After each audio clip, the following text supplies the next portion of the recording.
नमस्ते विद्यार्थी मित्रों, आज हम कक्षा 8 विषय हिंदी इकाई 5 दोहे का अभ्यास करेंगे।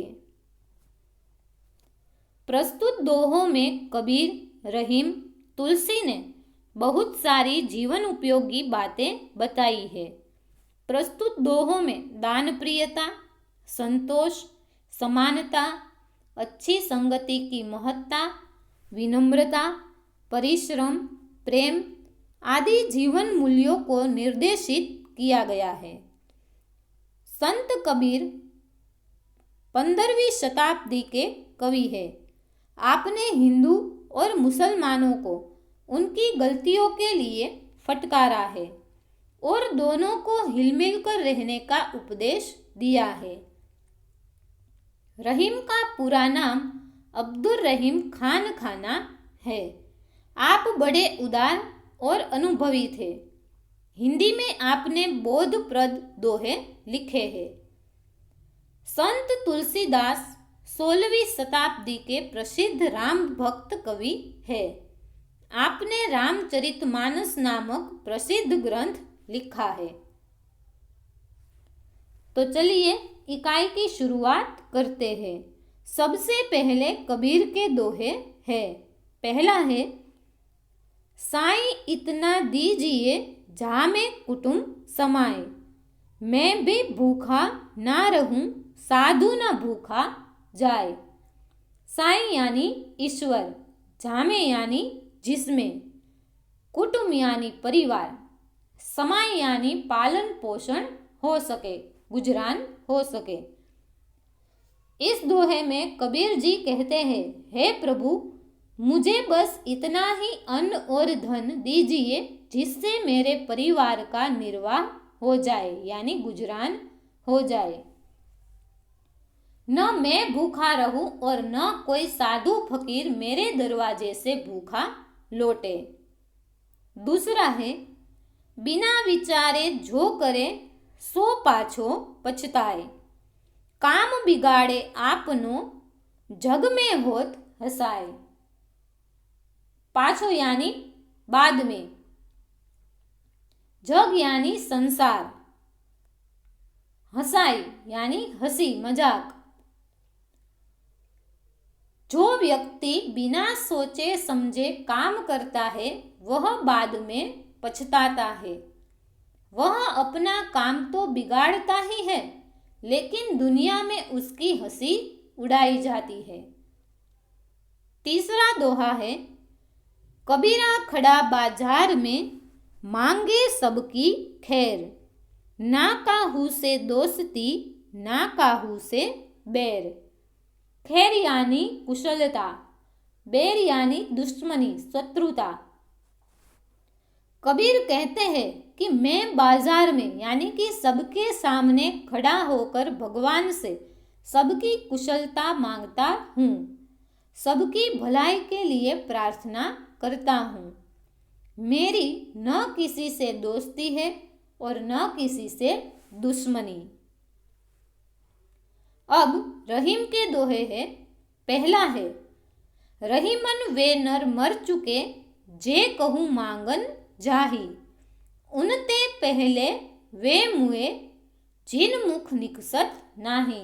नर यानी मनुष्य, जे यानी जो, कहू यानी कही, जाही यानी जाते हैं, उनते यानी उनसे, मुए यानी मर गए, निकसत यानी निकलता है।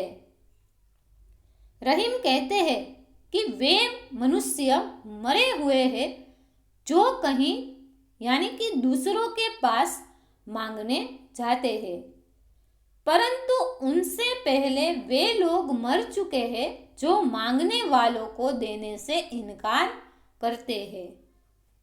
दूसरा दोहा है, जो रहीम उत्तम प्रकृति का करी सकत कुसंग, चंदन विष व्याप्त नहीं लिपटे रहत भुजंग।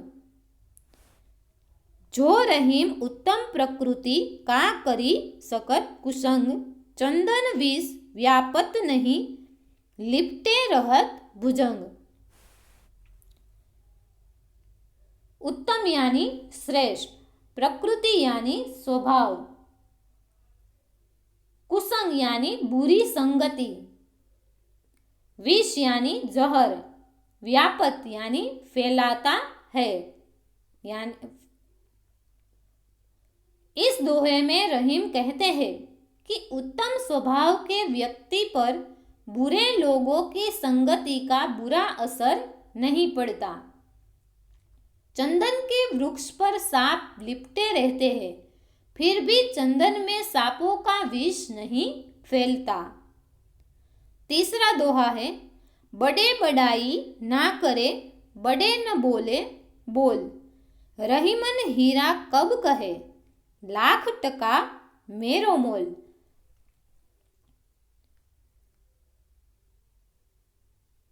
बड़ाई यानी प्रशंसा, टका यानी रुपया, मोल यानी मूल्य, कीमत।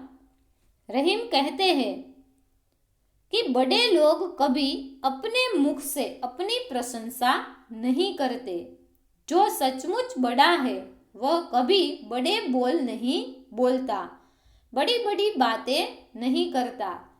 हीरा कभी नहीं कहता कि उसका मूल्य लाख रुपये है। अब तुलसीदास के दोहे हैं। पहला है, आवत हिय हर्षे नहीं, नैनन नहीं स्नेह, तुलसी वहां न जाइए, कंचन बरसे मेघ।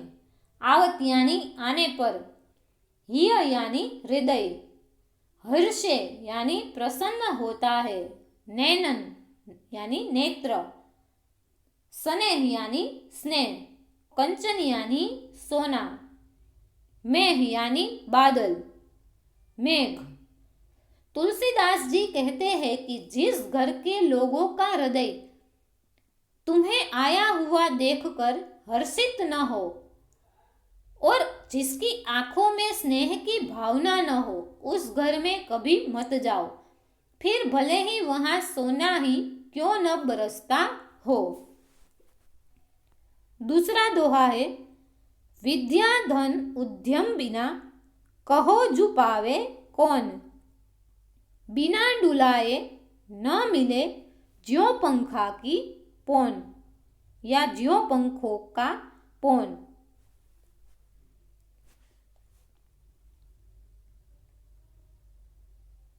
पौन यानी पवन, ज्यों यानी जैसे, पावे यानी पाता है, उद्यम यानी परिश्रम। तुलसीदास जी इस दोहे में कहते हैं कि बिना परिश्रम किए विद्या धन किसने पाया हो, किसने हासिल किया है। हाथ से हिलाए बिना तो पंखे की हवा भी नहीं मिलती। बाल मित्रों, इकाई 5 दोहे यहाँ पूर्ण होती है। इसके बाद के वीडियो में हम इकाई 6 तूफानों की ओर का अभ्यास करेंगे। तब तक के लिए जय हिंद, जय भारत।